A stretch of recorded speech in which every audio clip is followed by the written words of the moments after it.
Okay, December 30th of 2023. I'm going to put this first, then what I had to say about fabric and bean bags, and then Amari's milestone. New milestone. All in one video. But I want to point this out. Okay, you can see. I just turned on my computer. They're doing this every 2 weeks with malicious intent as far as I'm concerned. They removed another video, December 30th of 2023 at 12:32 p.m. Because as far as I'm concerned, YouTube staff stalks my channel. Now we're going to go and here's the title of the video. It's called Oats, Directing Traffic for Nefarious Reasons, December 7th of 2020. Okay. Begin review. We listed any problems we found, but make sure. Okay, so where's the list?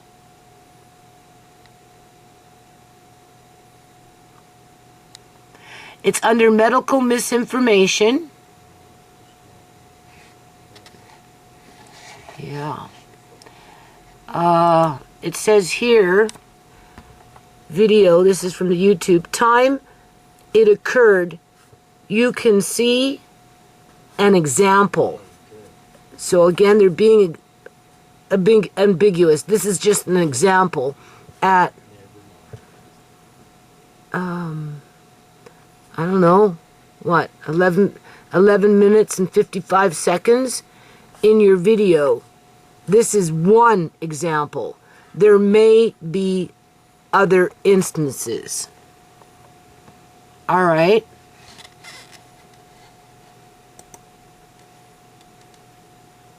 This is why I don't like doing YouTube videos, people. Yeah, so they got me queued here. So I guess as soon as I turn it on, that's where I'm having my whole video taken down. As they continue to remove subscribers, remove view counts. I noticed they're effing around with the thumbs up. In other words, it's reading on my end through my dashboard, through content, I have a thumbs up, but if I go to the video, it's showing 0. Not to mention, they're stalking me on my channel, fucking me around with their removing of my videos because they want to rip a page out of the book. And keep me in fear, intimidated, feeling threatened, right? Remind me that I'm their bitch and I better watch myself because, you know, who knows what's coming next.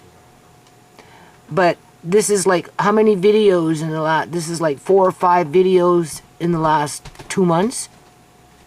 Every 2-3 weeks they've been doing this. So I'm not going to play this. What I'm going to do is I'm going to do a BitChute exclusive on this. That's what I'm going to do. And then I'm going to upload it onto BitChute. I don't dispute them because you're dealing with a bias, prejudice, self-righteous corporate entity that has a nefarious agenda to control the narrative on their corporate, well, you could say dictatorship, opinions. They're not God. They don't own you, although they think they do, because you participate with their website, so therefore whatever you do belongs to them. And that's what gives them the right to mistreat you and abuse you and do whatever else that they fucking do with you. Right? If you're of criminal mind, you stalk people, you harass people, you threaten people, or you put your satanic symbolism in with your videos as you drop a Q here and a Q there to align yourself with Satanism, then yeah, you'll do good on YouTube. Right? I'm just saying. Or if they feel that they can exploit you to their advantage through whatever it is being done, where they can slap on their ads and make money that way, or feed into the narrative of, well, anyone that dies from fentanyl, for example, they did it to themselves because they either committed suicide or it was an accident, but they never talk about murder. Never mind do anything about it. That's what I mean by, like, the underwhite soft belly. That dude can do whatever he does. Just hold on a minute. I want to show you. Hold on. Like with here. Now, this video initially was over here. And YouTube did absolutely nothing outside of slap on their ads, while this guy was getting comments galore, because that's what people do on this channel, right? And then he put the mother up the next day, and people started crabbing on about her because of what was going on with the teen. All right? You can still see comments on here, but because he was getting flack, he ended up taking down the video, converted it over where he blurred her chest, posted it back up, and when I logged in, comments were coming in. And I was going to do a video and point that out, that YouTube allows people to make comment on this guy's pages with 13-year-old minors, where if I put up a milestone on Amari, half the time they'll remove comments and they won't allow people to comment on that. But yet they were letting comments go crazy on the video before this Mark dude that runs this channel took it down and then reposted it, made it look like where she's practically nude now, in my opinion. And then I guess YouTube eventually, I would think it was YouTube who put no comments on it, or otherwise he did it because the comments that were coming in were, well, you should have known better and you got what you deserved and blah, blah, blah. There were comments that he didn't want to read, so he just put no comments. But as for YouTube itself putting no comments on it, no, they didn't do that, people. No, because this is what I mean. YouTube will, and this is not the first teen that he's interviewed in all these videos that he has. First teen that was on the street doing this, doing that, drugs, prostitution, whatever, right? This is what I mean by feeding into the narrative. The YouTube will feed into this narrative because, you know, it promotes the underground economy, people. That's what it does. It fuels the underground economy, people, right? It doesn't hold governments to account to protect the general public from the criminals in our community, to whom some of them are committing murder using fentanyl as a device to end for that end result. Okay? And these people that foster the other side of the coin, oh no, they're just addicts, they were closet addicts, they were experimenting and they should have known better and they were depressed and suicidal, so they took themselves out. Oh, I'm sorry, oh yeah, okay, it was an accident, move on. You know, a million people later, everybody just had an accident. No, people People are being murdered by it, and the cops are covering it up right along with our governments, while YouTube plays into the old okie dokie lip service in terms of, you know, normalizing it. Normalizing it. So, I guess I'm going to have to do another BitChute exclusive, because that's my only recourse. I don't know what else to do. There is no point in putting an appeal in because they're fucking with me, people. I've been watching my, you know, my subscriber count, and just, you know, they do that like to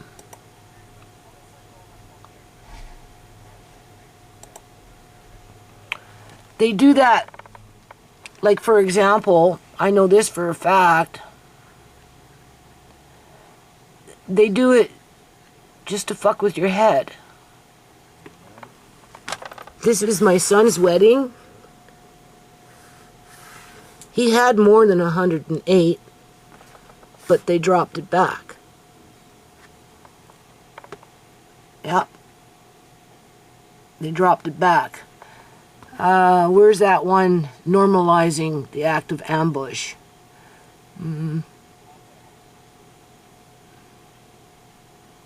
They got that one at 44.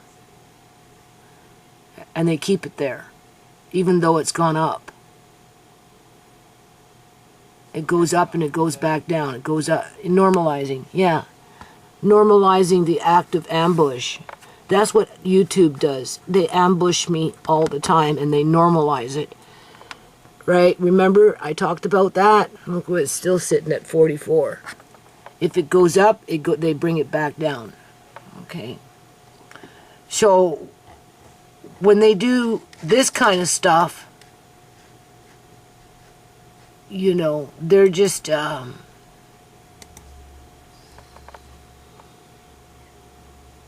they're gang stalking.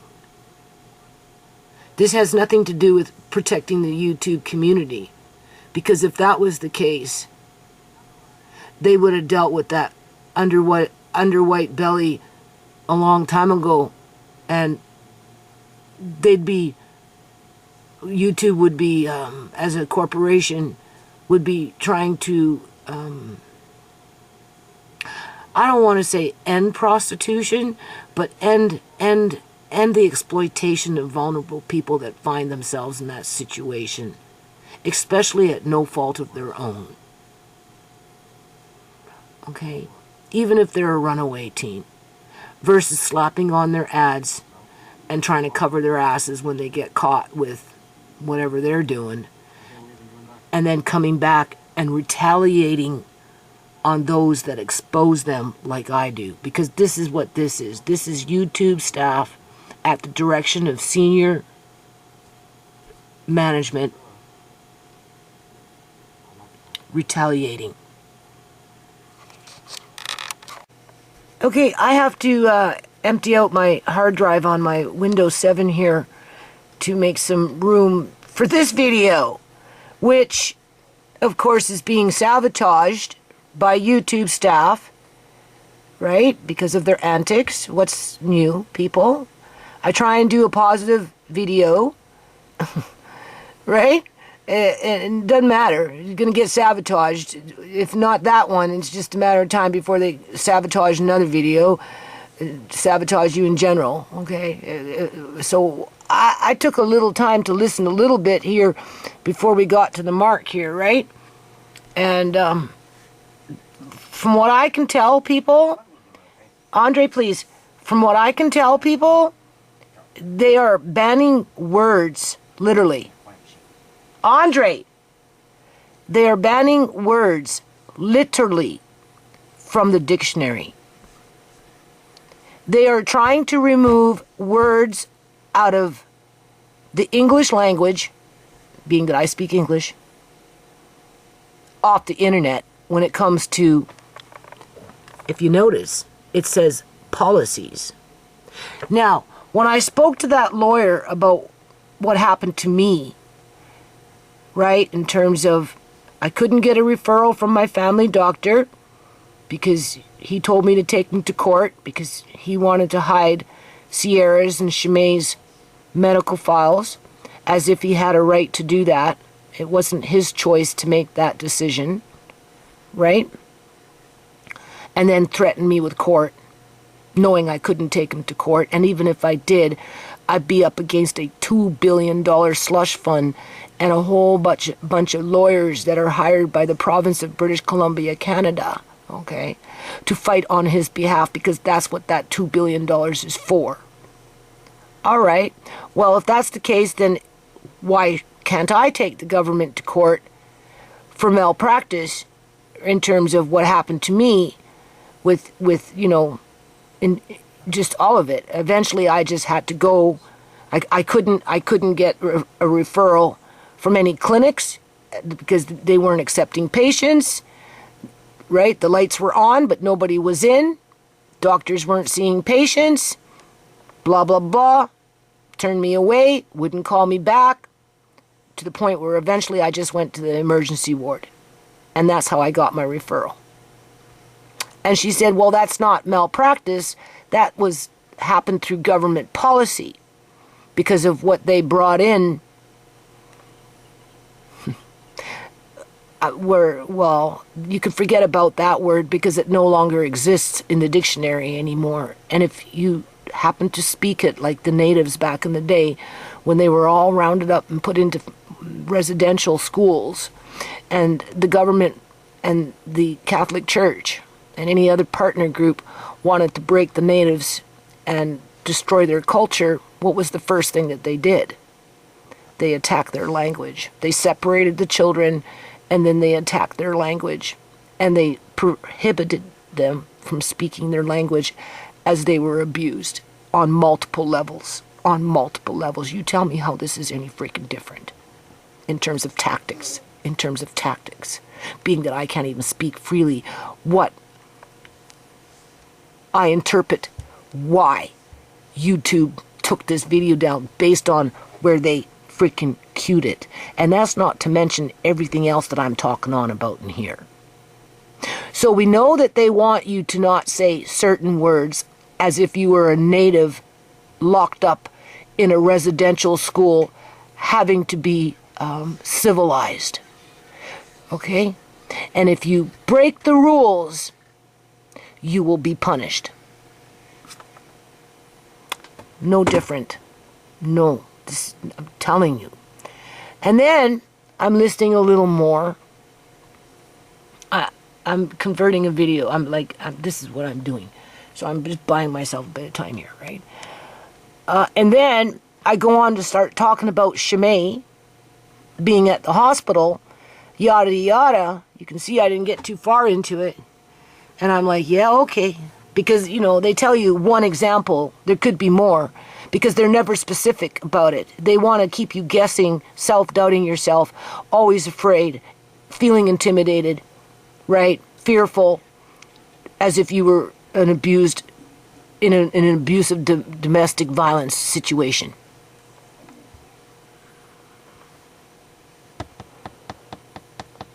But definitely they are trying to remove certain words, whether they're singular or whether they're put into a sentence, to attack you, to remove the words literally from the dictionary as if you can no longer speak them, say them, or even understand what they mean.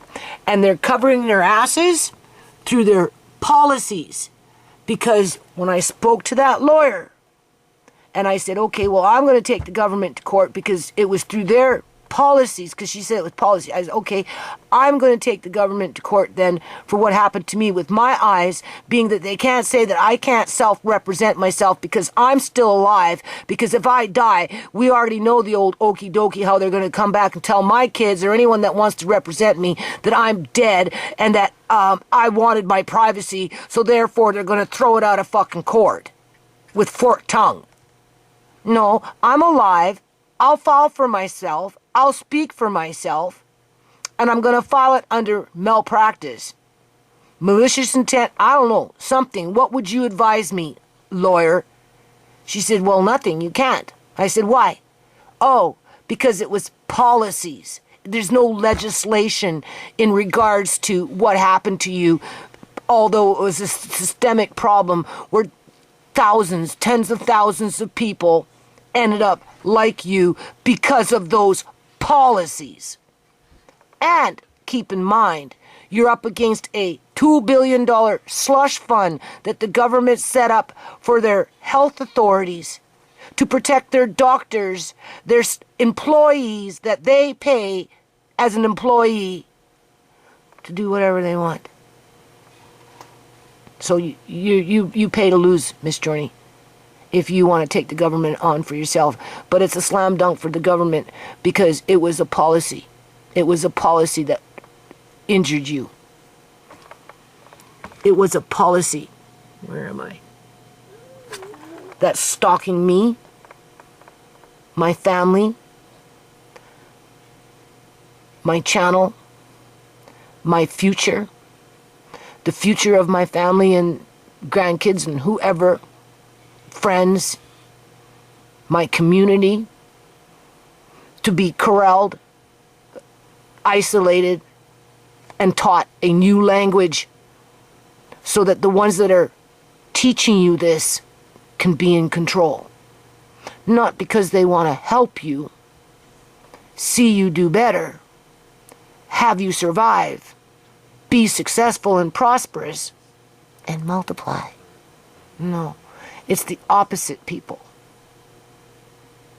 Now, what word is YouTube staff and their AI at the direction of their upper management are going to choose to use to slap me down again? Oh yeah, I'm not done yet. I forgot to mention, as I'm talking, I brought up, you know, when you cruising the internet and you come into contact with other people reporting on other things or whatever, other channels and what they got to say and whatever. Well, I made reference to something about that in regards to minks. Oh, I'm sorry, minks. Is that going to be a new word that it's going to be banned off of freaking YouTube based on their policies because talking about minks might be a problem to the greater society? Oh, but it's all in the context. No, they choose specific words to narrow in on so that they can attack you and silence you. As if you were in a residential building being overlord by a bunch of religious zealots. So that you can learn to behave a different way and conform to the what, quote unquote, greater society? Yeah, okay. So anyway, I'm going to make commentary on this one.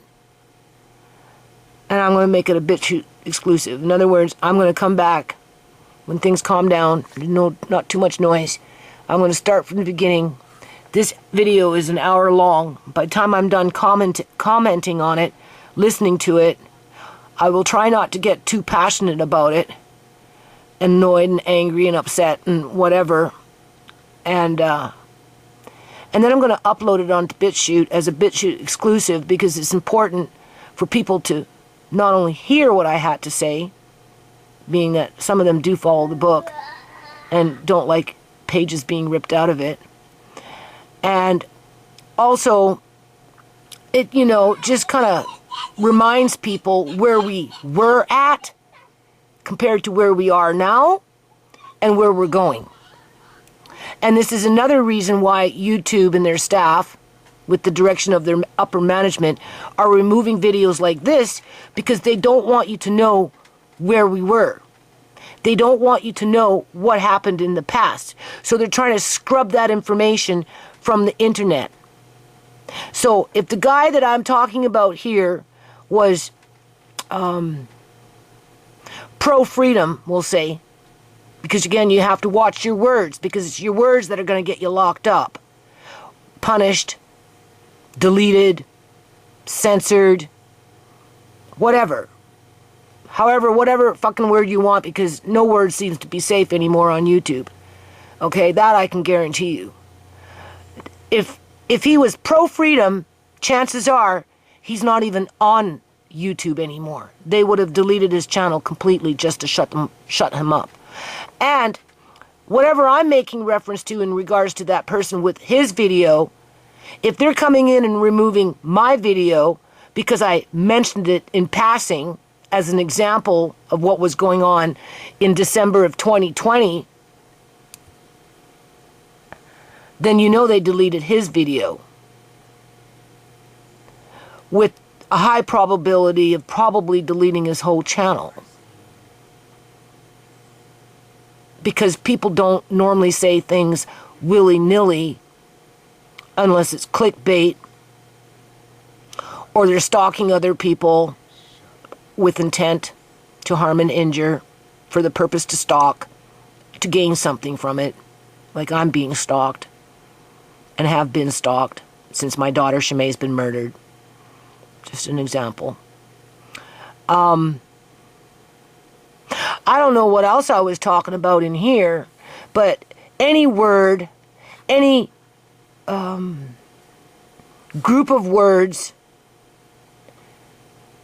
could be used against me because, again, it's like YouTube as a corporation in combination with AI and governments are trying to rewrite the English language where people begin to lose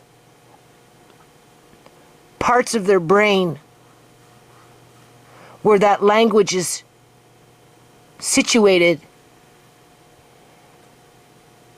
so that they can't use critical thinking skills, people, and connect the dots. And they don't want people to remember past news reports, past whatever it is that they were reporting on, even if it's third party coming in through someone like me saying, oh, well, I seen this and this and this and this is how it relates to what I'm talking about here. They just want to remove that information altogether because of what's they're planning next. As they try and convince you with bombarding you that they're trying to help you and keep you safe. Well, if that's the case, if YouTube is trying to keep the public safe, why are they exploiting a 13-year-old girl on a website that clearly says, if you want to see the uncensored video, here's my link under the description. Here are my corporate sponsors where you can see that video or whatever in partnership with YouTube, as YouTube capitalizes off of that vulnerable young person, and not to mention all those other kids running around in the courtyard with those hats on. With those hats on. Because she's not out there by herself. I don't see YouTube not once ever standing up for those kids outside of, let me slap on an ad and wait for the next team to show up to pump up the fucking numbers. As you are being told that you can't talk about this, you can't say this word, can't report on what other people have exposed, can't, because at the end of the day, it's business as usual, people. There's a cycle. Nothing new under the sun. When in doubt, think of the native children being removed from their homes, forced into residential schools, forced to not speak their language in order to learn a new language that ultimately at the end of the day really didn't serve a purpose for them outside of, well, maybe what's going on right now through you-know-who, in terms of those outside entities from a different country that are trying to say that natives now have the ultimate right of all Canada, even though there are issues with that program where when the rubber meets the road whatever the natives think they're gonna, like the American, the Canadian natives, right? The Aboriginals, right? Whatever they think they're gonna gain at the end of the day isn't necessarily so. No, they're just being used as a pawn to rewrite language. Okay, so where are we? You can see December 29th, 2023, right? Here we go. The girl doesn't quit. Good morning at New Nations Unity. Some stupid video. I think she's brushing her teeth on this one again. Right? With her little, I don't know. So I did a video anyway. As you can see, it's converting. So I did address that. Right? Okay. She did this one yesterday. I addressed that, but I guess she didn't like the way I pointed out that with that foam in her mouth, that's pretty much what her brother and she did to Shimei, in terms of Shimei was dead and foaming at the mouth. Okay, I was here, people. Julian had no reason to be in this house other than to finish what that girl started. Okay? It's all been figured out. So I guess she had to do this again, right? Which you'll see on the other one. It just makes me think of DIC sucker. But she's not done yet. Then she comes in and she does another one. This is after. I just seen this. Right? I guess she's going to come in with her little, oh, woe is me sob story, accusing me of going after her. But let's take a look at this. No. She watches my videos. She takes notes so that she says she has content. And then she looks for attention, knowing that I will more than likely say something because I keep tabs, right? Here she's getting ready to start ratting out on a whole different group of other people, because that's what she does. Right? I did a video on that. It's already uploaded. She didn't like it because it hits too close to fucking home, and she knows it. Right? It's those brain munchers. Okay? She knows what she did, people. Right? She knows what she's been doing, people. Before Shimei even knew the girl, in terms of that girl was stalking Shimei and stalking Freddie. And then. Alright. She wasn't satisfied with that. And because she got her response out of me, she did this morning. Good morning. Alright. I got that converting over here. This is going to go on my next video, which I'm not going to be making for a while because I'm busy. But I guess she's coming in with her little threat where she's going to be playing the victim. Oh, woe is me. New Nations Unity's coming after me again. No, I just showed you. She started with the New Nations Unity. I did the... I addressed the video. Then she did the good morning one. And now she's done this one. New content is on the way. Yeah, okay, whatever. I'm ready for you. That's all I gotta say. What it is, people, is she doesn't like me talking about Shimei and what happened to her. She's hoping that she can run me off, scare me off, like Truth for Reality, Tiffany Draper, Tommy, and anybody else that she comes into contact with her bullshit fucking bully behavior, threats, who knows, Tammy Smith, she made threats on Tammy Smith, and I think Tammy lives in Idaho or Ohio, or on the East Coast, not quite on the East Coast, but pretty damn near, right? She was threatening Tammy, stalking Tammy on Tammy's YouTube videos, because Tammy said, if you ever need help, I'll help you with Amari.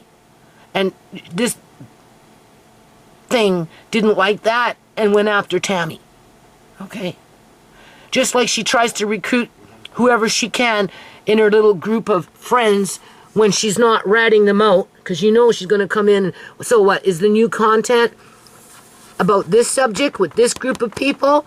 Or is it, what, you going to come in with some new content with me? What? What? Because you watch my videos and you're such a smart little whippersnapper to have new content? If you didn't have my videos, you'd have no fucking content.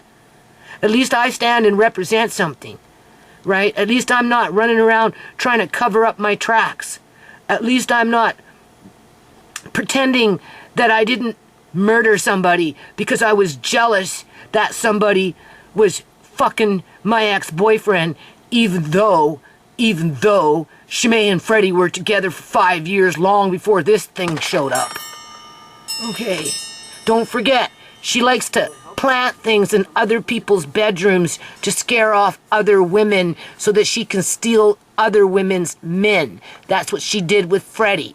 The tampons, the bobby pins, the hand cream, left them in Freddie's bedroom as Shimei and Freddie were arguing and maybe breaking up, but she wanted to make sure she broke up Shimei and Freddie because she was always jealous of Shimei. She's still jealous of Shimei, and that's why she can't handle me, Shimei's mother, the one that gave birth to Shimei, me talking about what happened to Shimei or anything about Shimei. And that's why she still stalks me, because she figures if I stop talking about what happened to Shimei, she will get away with what she did to help her brother kill my daughter. No justice, no peace. And just because Julian got shot down in front of a freaking gas station doesn't make it justice. Because whatever happened to Julian was separate from Shimei. And it wasn't mistaken identity. Because if that was the fucking case, then whoever she going on dropping her little cues, oh, well, you didn't tell me who killed my brother, but I was fucking you, cheeseburger. How dare you, even though I'm putting dog ashes into a Lucky Charm that is supposed to have Julian's ash, but that's okay, though, because that's my character. I like to sneak around and do things behind people's back. Well, bring it on. Bring it on, because that's the only thing that you can do, is sneak around. You don't know any other way because there's something wrong with your brain. Let those little brain munchers just keep eating away at it, just like what you did to Shimei. Let it eat away at it. Because my videos, wherever I go, they will always stay behind. Once I'm gone, poof, nothing moves except me, and everything else stays behind. Okay, I'll put this first. Because I'm in another dilemma here. But I do want to say that I spoke to my younger son, Marquain, because he'd been stressing me out, right?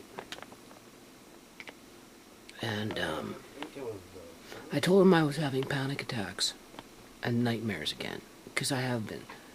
He goes, why? And I said, well, because, you're putting pressure on me to clear out stuff. Like, it's harder than you think. It's not that simple, and I don't know what you expect. And, oh, well, okay, we'll do it in the spring. And I'm like, well, yeah, okay, but there's, we need to move the piano so we can get into this one shelf, and I've got a whole bunch of classico pasta that I want to check. And, they're all good. There's lots of them in there, people. We'll bring some out and you can start using them up, right? And that'll give me a chance to go in there and check all the other jars quickly. And like, I've been doing food prep for a long time. I'm going to put this first and then Amari's Milestone. That's what this video is about. Andre, just talk quiet for a few minutes. I just want to say what I got to say, okay? Without interruption. With you nattering in the background with, "You're Nintendo!" Fucking driving me So, you know, I've been doing food prep for a long, long time, right? So I got beans from Argosy Farms back in the day when I first started buying in bulk wheat and bulk beans. And those are basically pinto beans. Either or. They're in buckets that don't have mylar bags, oxygen absorber, none of that crap. I bought them already in their buckets because, you know, I didn't know what I was doing. I was just doing, right? So between now and spring, I'm going to go downstairs and I'm going to rebag up those buckets and make them tight in terms of the bucket is this big, but it might only have that much beans in it, which still gives me that much space. So I'm going to open up those buckets and rebag everything into mylar bags with oxygen absorbers, check the product, make sure it's still okay, which it should be because that was the purpose of buying them in the buckets, so that they would be. But besides that point, and that will just compact things. Okay, so I told my son that I've been thinking about moving out, right, because I have to think about Amari, and, you know, there's a certain kind of way I need for space-wise to accommodate his needs, and, you know, I'm looking at 12 to 24 months, give or take, who knows, right? So it's not just what you think. He goes, oh, yeah, okay. And I'm like, okay, so, all right. So that, I told him I bought a whole bunch of apples because I'm going to make applesauce, open up 1 can of peaches, puree the peaches, puree the apples, and then I'm going to can them up, right, into jars. Because fruit in cans don't last long term, and I've got a fair amount of large size cans of peaches. So anyway, I offered him some apples to make apple pie. Okay, so now I'm resting because I'm exhausted. Andre, please be quiet. I'm resting because I was doing actually yard work yesterday for a bit. And I brought in the toys and the hats, and I washed them, and blah, and blah, and blah. And like, I keep a pretty steady freaking pace. Plus, I've been having panic attacks and waking up screaming, "Fuck you, bitch!" So, it's like having nightmares, right? Okay. So, I'm laying on the couch. I'm recording Amari with his Milestone, playing a game. I give it to him, he throws it off the couch. I give it to him, he throws it off the couch. Because he wants to play. He likes interaction, right? He likes my attention. All right. And I'm like, then it dawned on me. The fabric that I thought I could sell, because it wouldn't be good for much. Like curtain fabric. I have this polyester that 2 different colors, a brownish color and, I don't know, blue or green or something, I don't know. But it's lots of fabric, and it's thick and heavy. And when I bought it to make little vests, right, for the kids, because I was, you know, working with the kids, right? And I wanted to make 2 different teams. So I was just going to make these little vests that you strap on, right, with Velcro. And that's team blue, team orange, right? And then, you know, continue working on the nonprofit. And because they were wearing vests, it would be easy for them to figure out what team they belonged on, right? But that never happened because, you know, I couldn't sew. I got busy with this house and my responsibilities. So that fabric was just sitting there. And then I did pull out the orange fabric, and I was going to cover up the puppet house. And I actually cut off a piece for it, but I've moved the puppet house into the playroom for another day. Andre, quiet. Okay, the point is I still have this fabric. So I'm laying there playing with Amari. You'll see that, right? And I'm thinking about bean bags. And I've already discussed it with Andre, and he agrees that that would be very safe for Amari on multiple levels, because Andre and I, we spend time with Amari 24/7, so we know what he needs, right? So Andre clued into it very fast, and he said, oh, yeah, that'd be great, Nana. He wouldn't be able to move them, you know, and blah, and blah, and blah. And I'm like, yeah, I know, Andre. And they're soft. He said, yeah, you can, okay. So now I'm laying on the couch playing this game with Amari. I turn off the camera, and of course my brain is thinking, and this is what I'm thinking. I'm like, okay, I can't sell this fabric. There's no way. Nope, because I'm not going to sell it and then go off and pay 2 times, 3 times, 4 times as much for a similar type of fabric for when I need to make bean bags for when I move.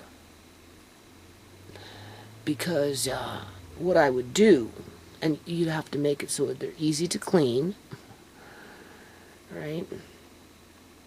You'd have to make them so that they're basically stationary, or he can't even, I mean, I don't know how strong he's going to get, but at this age, you know, I got quite a few years before he could actually pull a bean bag on his face and smother himself. Not that he would be alone for any length of time anyway, but the point is, it can happen that fast, right? You know, you can leave him for 5 minutes and that's all it could take, right? So in that situation, the way I would design the bean bag, because I'm already designing it in my head with my fabric that I have downstairs before I sell it. And what I would do is I'd make, we'll just take like the size of a pillow, right? You know, a pillow is like a rectangle, right? I'd make the base of the bean bag probably like that high. So that's what, 5 inches? That's about 6 inches. 5 or 6, about 5 inches, right? About the size of the pillow, which would be quite heavy in terms of, I guess you could say, beans inside, right? As a base to the bag itself. So you're looking to make a pillowcase that can fit that height of beans in it pretty much all the way around.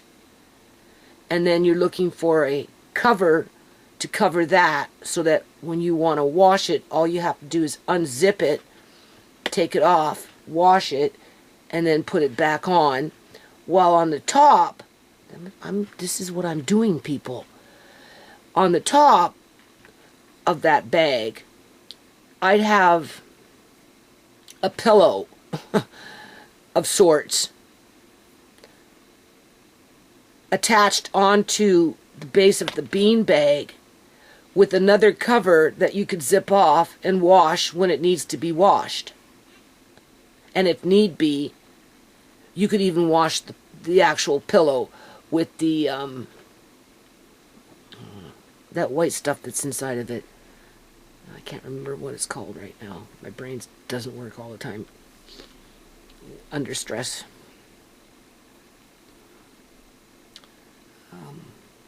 That would work. That would work. That would work so good. And I've got curtain material, rolls of it. That would be perfect for that, in terms of that cover. And I've got so many zippers. I got long ass zippers that you could make a freaking quilt with.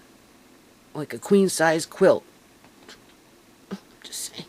Not to mention all my other zippers that I've got from my sewing in general. I got everything I need. I even got some of the fillers. And as for the filler, like the pillow part on top, that would be attached to the base of the bean bag, that's easy enough to just go out and buy a brand new pillow, put it on with snaps or something that wouldn't open. Like, you wouldn't want to use I wouldn't even use baby safety pins, because that's how strong he grabs, he pulls. And like, you know, a baby safety pin, I don't know how well it would hold up, but there's ways you could put in rivets and then crisscross a rope around to hold the pillow onto the bean bag. as each part has its own separate cover for when you want to wash it.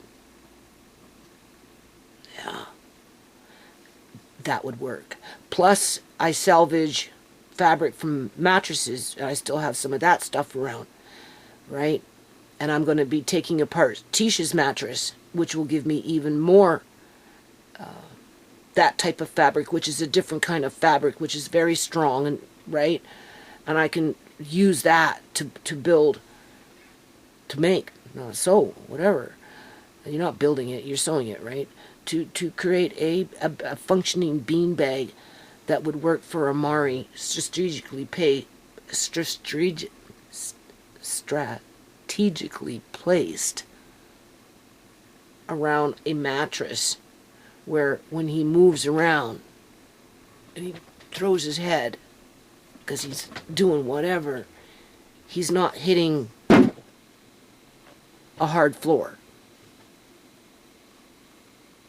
And because the beans are heavy, he won't be able to pull the pillow part of it onto his face. You see, people don't understand the things that I am up against when it comes to looking after Amari as he gets older, right? Because they don't do the daily grind. So my son, of course, he wouldn't understand why when it comes time to sell the fabric, I'll be like, well, I thought about it, but now that I'm thinking about it and I've decided to make this with it, because this is what I want to do with it, I can't sell it. Well, you can just go buy more when you need it. No, I don't have that kind of money. My days are numbered. I shouldn't have to. I already have it. So, maybe I might have to get a small storage room for some of this stuff until I actually leave, if it comes down to the crunch, right? So I'm not going to worry about it, people. I'm just not, because I'm not selling my stripper fabric, because there's things I want to do. There's some things that Tisha wants to try out. There's just things that, right? I'm not sewing I'm not selling my fleece or anything that can make just average everyday little pants and whatever, because I need to make pants with attachable booties for Amari so that in the wintertime when he throws his blankets off, he's not freezing his feet. And what happens is he kicks and then the pant leg starts to go up like this. So when you wake up and you go and you're touching and he's cold, right? So I'm pulling his pants, I'm covering him up, right? He's in his sleep, he's kicking them off, and I'm throwing it back on, and oh, you don't even know. It's so frustrating.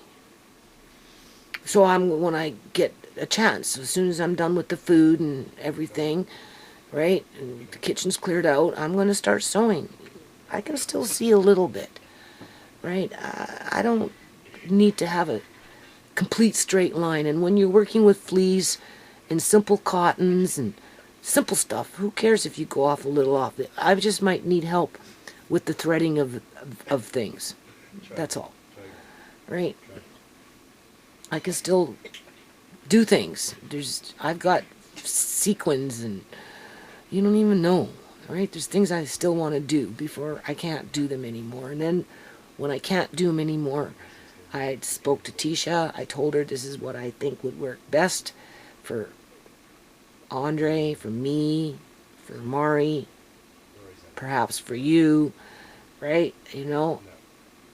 Just have the piano in that room where the mattress is, have the keyboard in that room where the mattress is with all the bean bags and the recliner chair and perhaps even a couch, right, with musical instruments on bookshelves, or kind of like a rumpus room / I don't want to call it a bedroom, but basically where Amari will spend a large part of his day, but will be stimulated because there's always somebody with him, whether it will be me, whether it will be Alea May, if that happens, living with Tisha, or whether it's Andre. And then because I'm going blind in that situation, I'd be having Amari right next to me, whether he's in his wheelchair or whether he's in his recliner or whether he's rolling around on the floor playing with his toys, with Alea May at Shimei's keyboard. I'm at Shimei's piano. Alea May is at Shimei's keyboard because Shimei was the one that played piano, right? And I'm blind now, pretty much, right?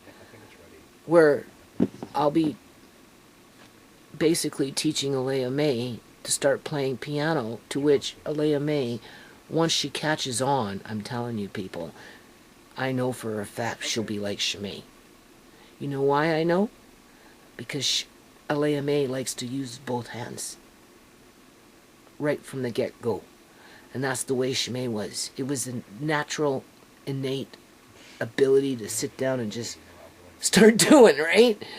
Where if I go, it's one hand because, you know, this part of the brain isn't working, so it's harder for me. So I'll never be good at it outside of maybe plucking out a tune and putting some words to it and making my little children's song. But Alea May, oh my God, I know for a fact she'll be able to play piano. She just needs someone to encourage her and get her started and walk her through things. And I've got music programs here that actually teach you how to play piano with cassette decks yet. We're talking. And tons of musical books to read music.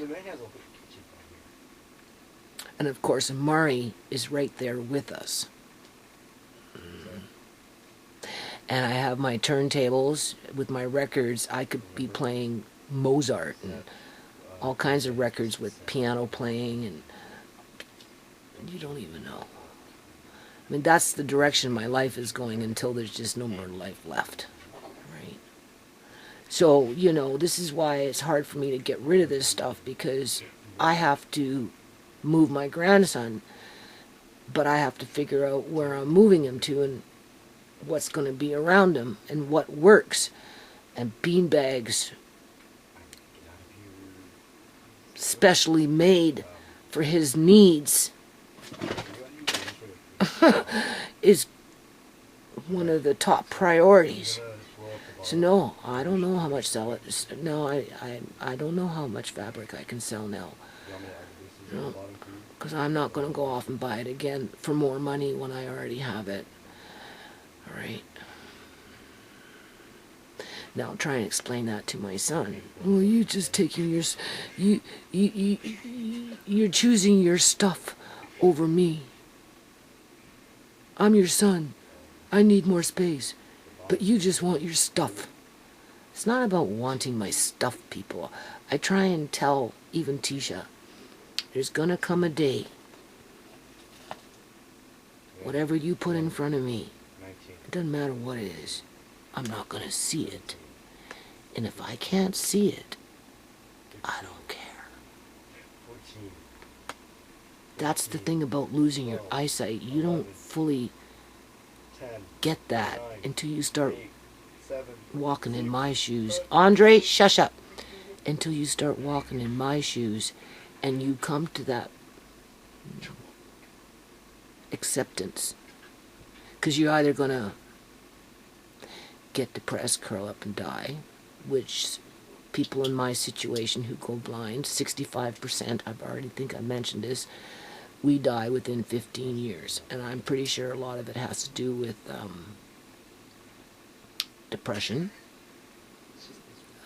The cortisol, the brain is always going because you're frustrated, and you know, you try not to get angry, but you definitely get very depressed, and then the medication makes you kind of sick, right? Right? As the doctors are still poking at your fucking eyes, which makes things worse, right? And then I think for some people they become very sedentary, you know, they don't move very much because what you gonna do? Right? So statistically that would make sense for people going blind. 65% only last for about 15 years. So, you know, I'm preparing myself for the day when I can't really, like the doctor said, well, prepare to have this eye go completely blind. We're going to rotor-root this eye as a spare wheel so that you can see a door frame when you can't see shit out of this eye anymore. Even though this is the worst eye with only 2% vision, with this one supposedly, not anymore, at 13% vision.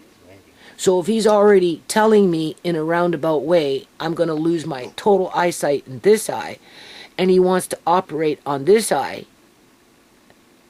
to make it so I have a spare wheel so I can see a door frame?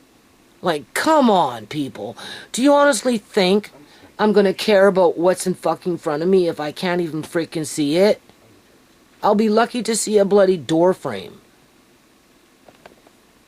So it's not about keeping my stuff. And I don't like that when people use that against me, because they don't deal with the things that I have to deal with in terms of, it's not just simply take Amari and put him on a couch. No, you better be prepared to make it so that he doesn't fucking fall off. And if he does, how are you going to prevent him from getting hurt? Okay, that's right. Or, you know, you can't expect him to just sit in one chair all day long and never do anything else, because, you know, you don't want to worry about him bumping his head or whatever, because, right? He doesn't like to go on his stomach. Everything's pretty much on his back, right?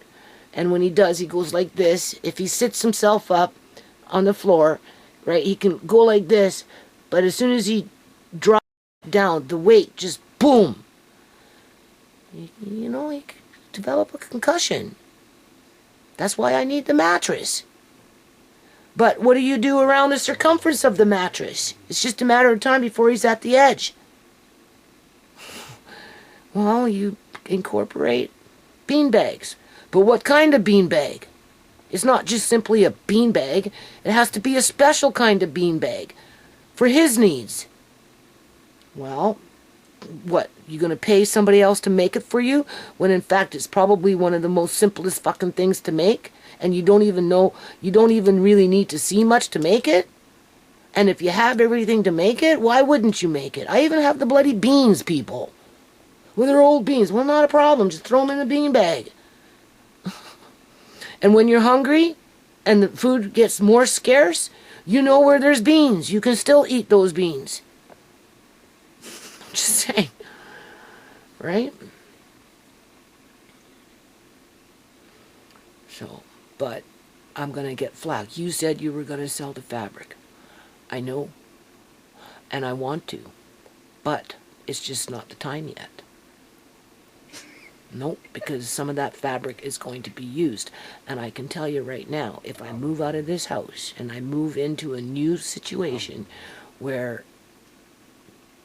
that is the rumpus room, where Amari and I basically spend the majority of our time as people are coming in and out, whether it's, like if I'm living with Tisha, the kids, Kyrie, Alea May, Andre, right? Not so much Tisha, because she's going to be busy running around doing other things. And I said, well, and that's where you see me like Uncle John. What do you think? Oh, who was keeping an eye on you guys when I was running around doing other things? Uncle John was looking after you guys while I was doing something else. I was only a call away. Well, that's me now. I'm Uncle John, looking after the kids, teaching Alea May how to play piano as Amari's sitting there singing. And maybe we'll do another video with a Milestone. And Andre will upload it onto fucking YouTube. Right? Just to keep with the flow. I'm just saying. Alright.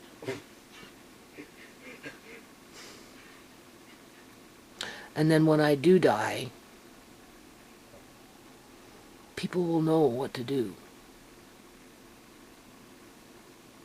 after I'm gone, pretty much.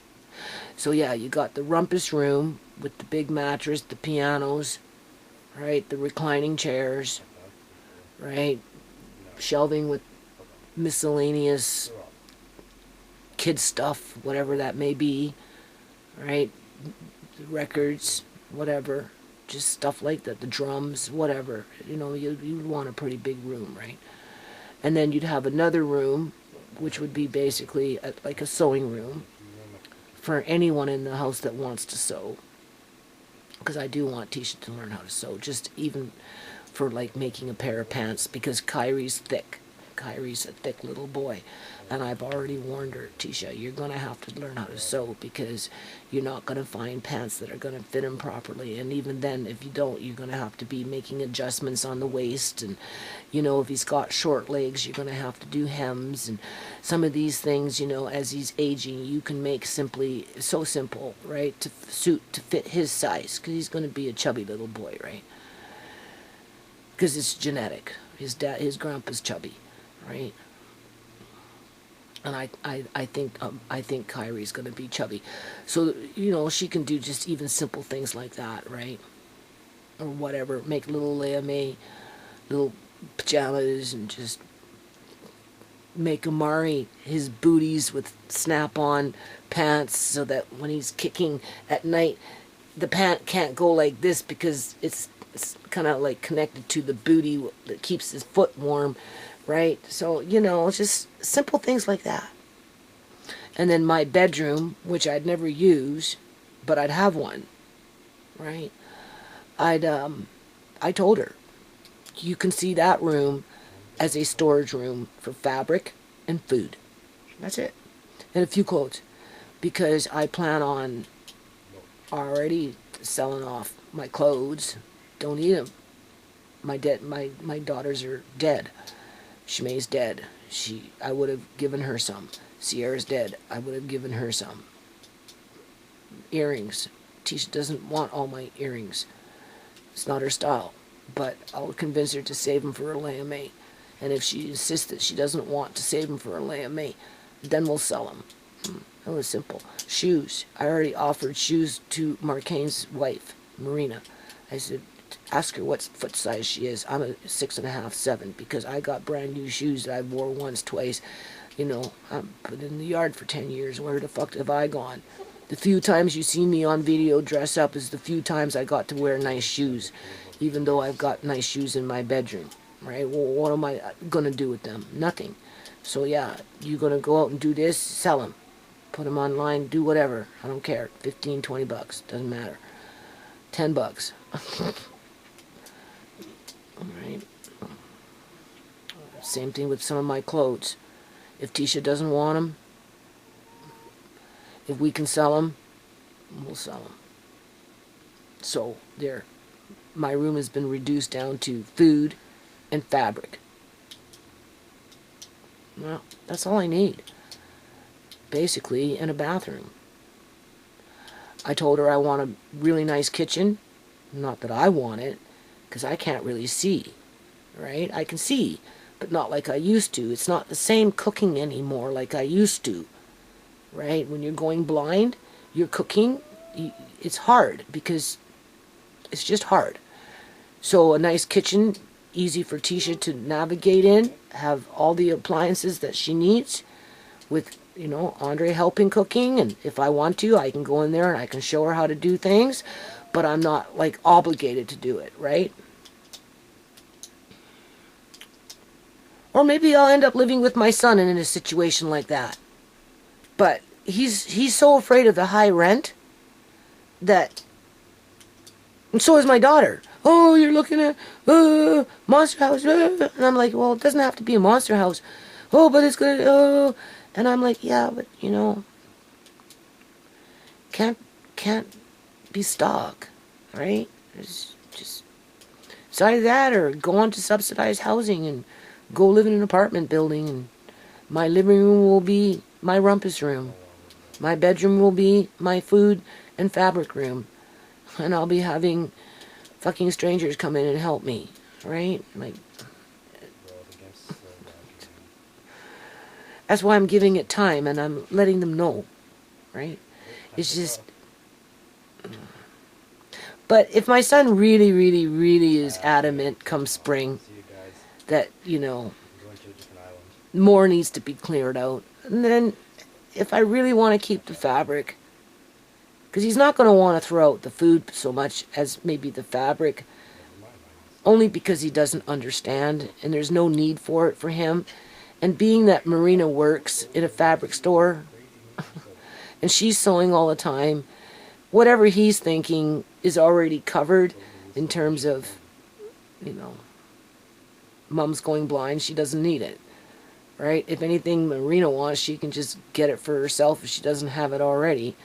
So, to hell with Mom, right? But he doesn't realize that I've got a disabled child that I need that fabric for. Or I'm not quite blind yet, and once things are all cleared out, then yeah, I'm going to make a few outfits. And Tisha's going to try and sell them for me. And as I do that, I'll teach her. And if she wants to attempt it for herself, she can do that. But I will also be making things for Amari. And I'm already pulling in a little May and Kyrie. Well, Nana's making this for Amari. Would you like me to make you a nice little pair of pink pants with this fabric, May? And she wants me to make Barbie dolls. I'll teach her how to make Barbie doll clothes, like Barbie doll clothes, right? So,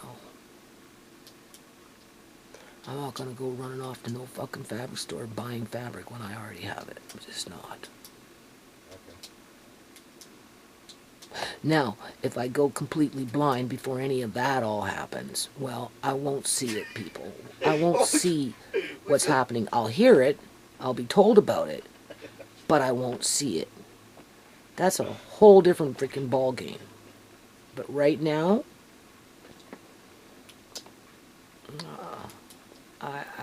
I'm trying to do what's right here. Run. Coming up with, if I wanted to move next month, it's not the money that's stopping me, people, in terms of, I can come up with $3,000 easy peasy. Pay damage deposit, $2,000, $1,000 damage deposit, and $2,000 to move. That's not a problem. That base is covered. The longer I stay here, that base will be covered. It's already covered, because I still have credit, right?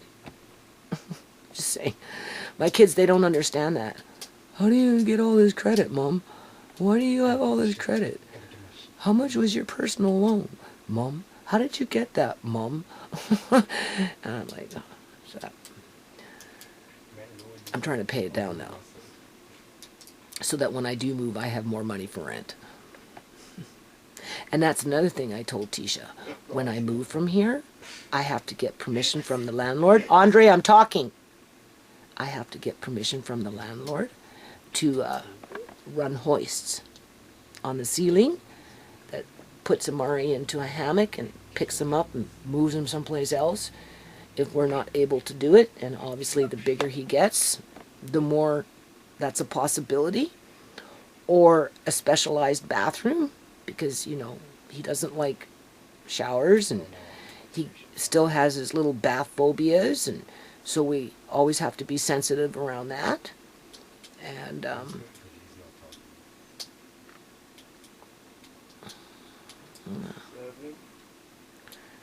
so anyway, I'm already designing a beanbag in my head.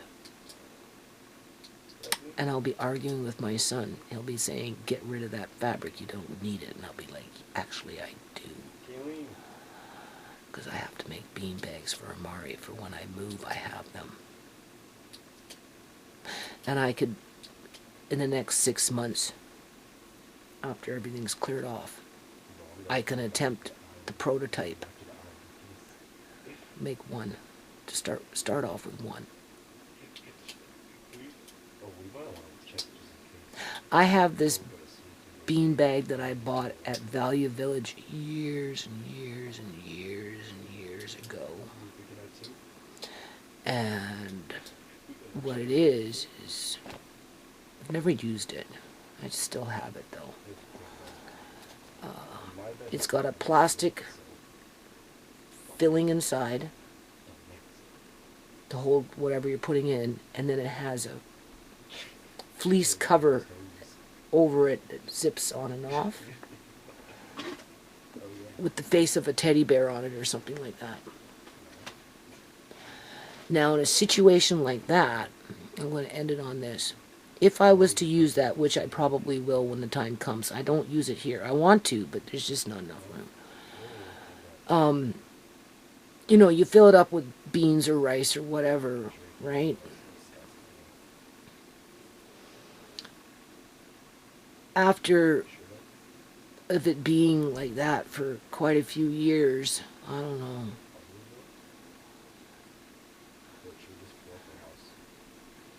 I don't know if you could eat those beans if it became necessary because of the type of plastic that's being used to encase them.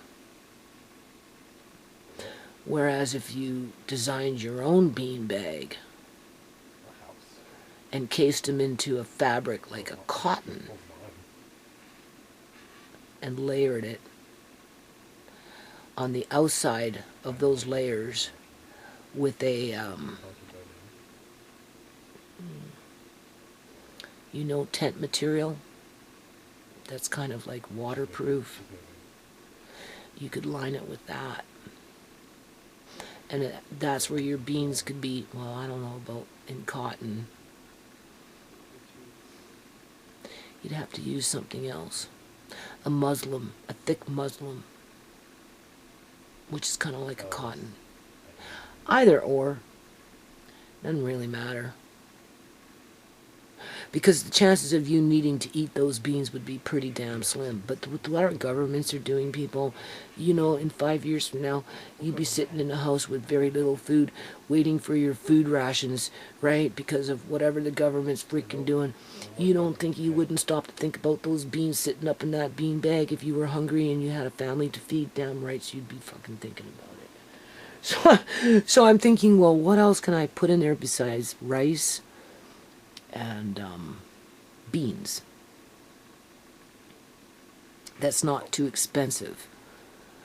You can buy those little silicone beads, but at what cost, I don't know. And as backup, the beans might be the better idea, just in light of what's going on in the world. Yeah, with our food supply and all that, right? Because, you know, I'm always thinking about that. Like, how are the kids going to survive if things get real bad and, you know, they don't have mom and sisters are gone and, you know, the family is splintered and just, anyway, that's the end of this video. I just wanted to share Mari's little purpose with intent. Play with me, Nana. Let me throw it off the couch and you bring it back and I'll throw it off and you bring it back and I'll throw it off. And, yeah.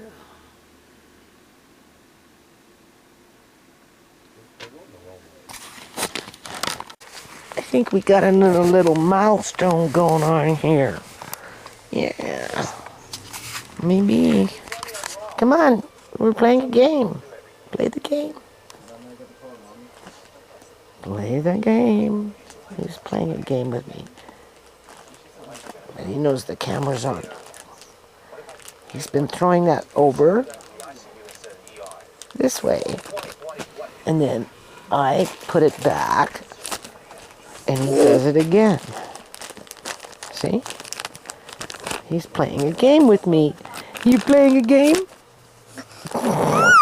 No, I put it over there. It's over there. Hey! Don't grab Nana. Stop it.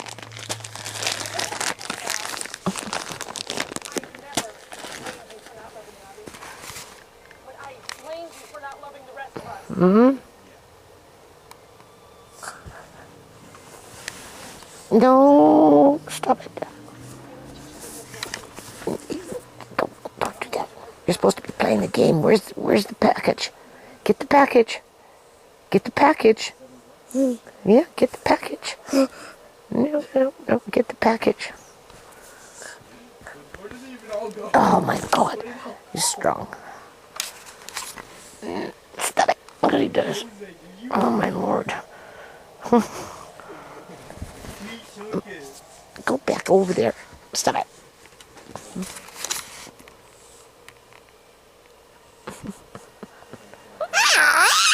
I liked it better when you were playing a game. Stop grabbing on me. Stop it. No. Where's that package? There's nothing else down here. Here's a teddy. What you gonna do with that?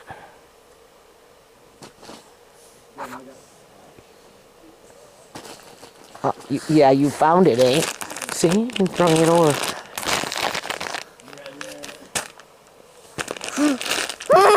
Playing a game. He likes to throw it over the couch onto the floor. But he's on a mission. Are you on a mission?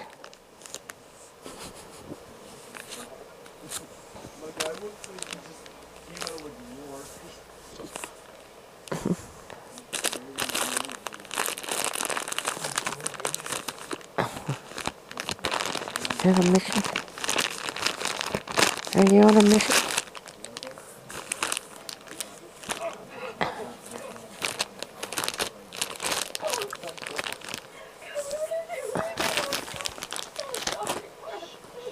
Find it. See? He found it, and he's going to throw it over again. He does this all the time with his toys. As fast as I give him his toys, he throws them onto the floor.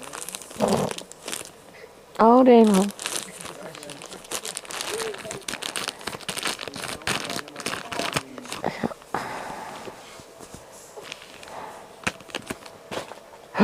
Where did it go?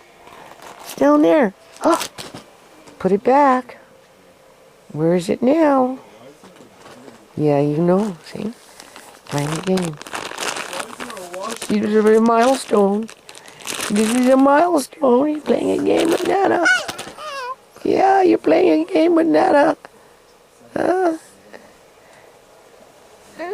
Now he's throwing the teddy bear off the floor. Onto the floor. Oh, we're going to put the teddy bear over there. What you going to do with the teddy bear? Huh? There it goes. Oh, it's on the floor. Now we're going to put the teddy bear back. It's a game with him. It's a game. It's a milestone. This is a milestone. He's actually playing a game. And he thinks it's funny. Yeah, look at that. He did it again. Oh, Nana's playing with you. Am I playing with you? I think so. You're playing with me too. There's the teddy bear. Oh, there it goes. It's back on the floor. Oh, no. Okay, we're going to put it over there. No, you're not going to grab the remote. Are you playing a game? No. Nana, I don't want you up here with me. Just stay there. No. You're worming his way. Find the toy. Find the teddy bear. Oh, so pesty sometimes.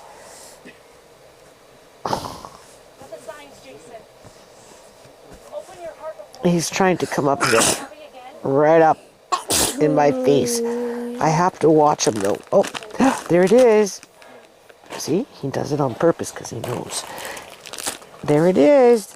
This is funny. This is like too funny. Like he knows exactly what he's doing. You playing a game with Nana? This is a milestone. It's a milestone. Yeah, I know what you're going to do. Exactly. Oh, where did it go? It's down there. Don't put it over there. This is a milestone, people. He's doing this with intent and purpose.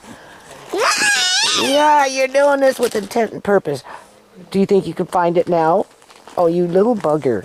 Didn't take you very long. Look at this, see? Look what he's doing. Oh, yeah. Yeah, he likes my attention. Oh, yeah. Look at that. All with intent and purpose. Because it's a game. Yeah, See, he did it with intent. You seen him looking. He knew exactly it was going to go over the couch. Well, how can you grab that so fast, Amari? Like, I thought I threw that over there. No, it's over there. See how fast he does it? Oh, yeah, look at that. Oh, over the side of the couch. It's down there. Where is it? There it is. There it is.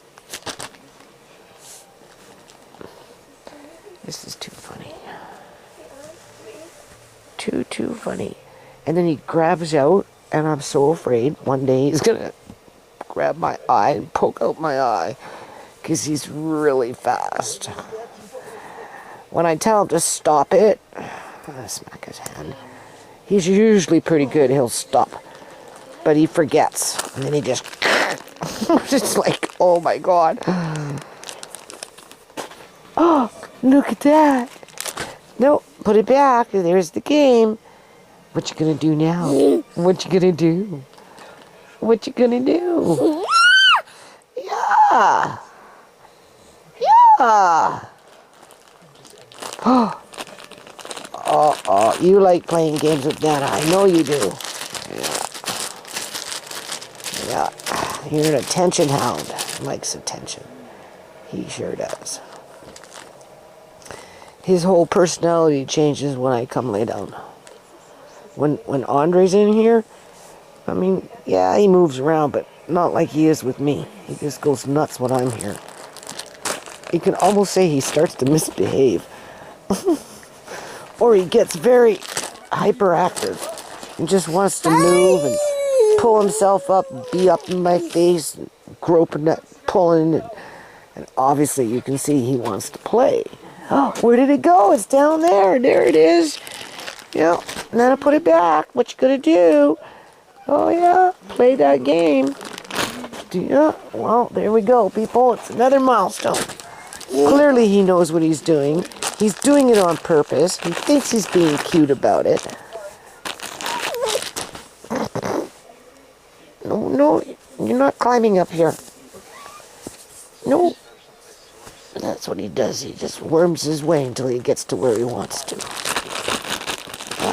I might need to keep some of this fabric, actually, that I was thinking that I maybe could sell. Honestly, to make big-ass bean bags. Even Andre agrees with me. Bean bags would be good for Amari because they'd be safe. And he wouldn't be, like Andre says, yeah, that would be a really good idea for Amari. Because they'd be safe and they're soft. And it would be almost impossible, depending on the size of the bean bag, for him to pull it up on himself. Right? Smother himself. Because if, you know, he pulls blankets, sometimes you can get wound up in them. Or pillows he'll put. You gotta watch him all the time. Yeah. But if we had a bunch of bean bags around a big-ass mattress on the floor, oh boy, you could move from spot to spot to spot. Yeah, have all kinds of things to be grabbing at and tossing around and do what Amari likes to do. Yeah. We could have a little music section where you could have your little piano and your little jingle bells. And then over on the other corner we could have a section of a bunch of teddy bears and talking teddy bears, and then another section we could have different kind of toys, and he could go from spot to spot to spot. Yeah. That's what Nana's working on. So some of this fabric that I have in bolts, meters and meters and meters, actually might be good for future bean bags. So there you go. Right? Because you have to pencil them in. You know? You have to. It's just the only way. Right? And even at the back end of the couch there, I put extra padding because when he falls back, you know, he's not like us. He won't. So you just got to be soft, right? To protect his head from, you know, a concussion. So it's like, oh my Lord. So even the fabric that I thought I could sell, I might not be able to fall. Okay, now you're going to get near the edge here. Okay, don't grab in the camera. No grabbing the camera. No, stop it. Stop it. You're getting grabby. He gets really grabby. Hey! And then he gets scratchy. Don't get grabby. Because he wants... You're going to fall. You're going to fall. What do you want? There's nothing down there. Those are Nana's socks. Or slippers. You can't have that. And you can't have the remote. No. No. No. No. Stop grabbing. Do you see? He's doing this all on his own. My Lord. I brought in some plastic rails, but I don't know. Andre and I, we have a plan to try and build a rail with a baby rail with these plastic things so that when we're not in here for 5 minutes, he won't do this shit because he's fast. You put him over there and he's right back over here not even 30 seconds later. Like you're going to fall. But this is where the problem is. He gets to a point where he kind of knows, but he's determined, right? Because, it's just would be normal. But his body, because he can't control his body, the weight of his body, once he gets to that point where gravity just kind of, and then that's where he falls. Right.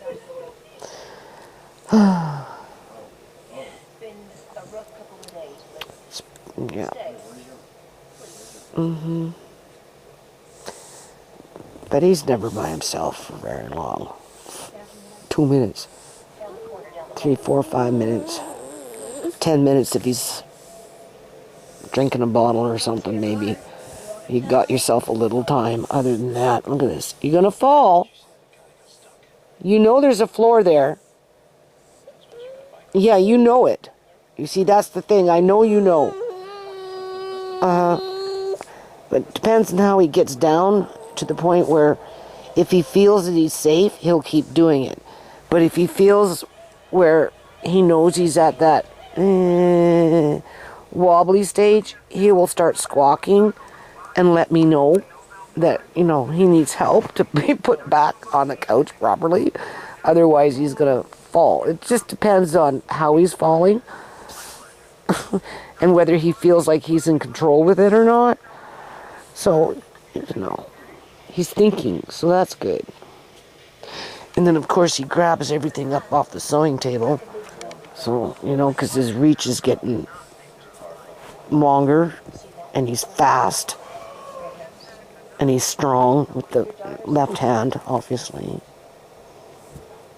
Where's that thing? I don't see it. It disappeared. Yeah. I think it's over there. It's over there somewhere. Why are you whining? What you whining on about? Huh?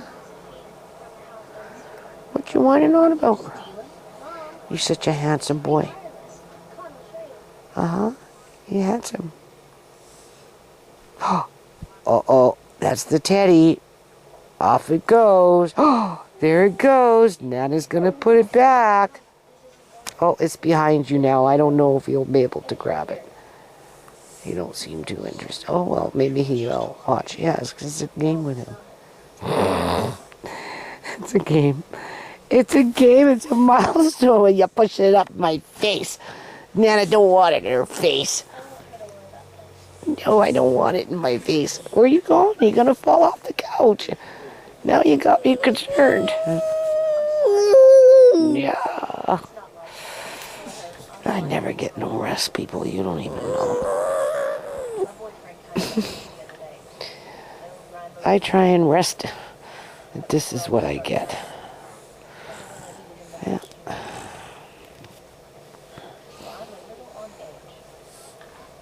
And then when he's sleeping, I'm constantly covering him up. Even then, I get no rest. But that's okay. Nana hasn't had very much rest for very long anyway. How many years? Right? Yeah, I used to do double shifts, 16 to 18 hours straight. non-stop doing something on my feet pretty much all day long, using energy.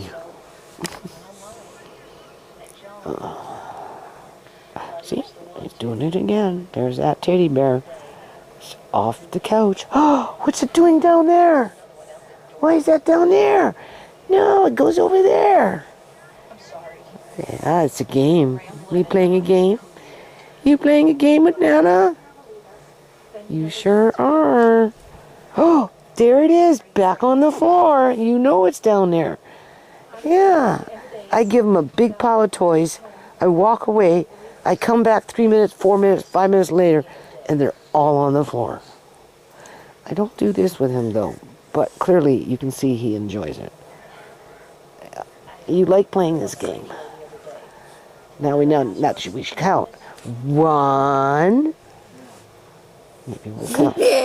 1, 2, 3, 4.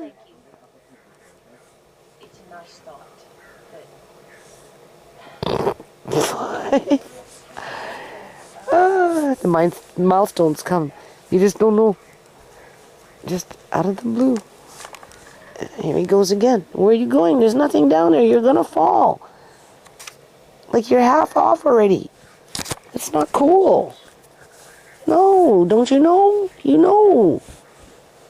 Can't be doing that.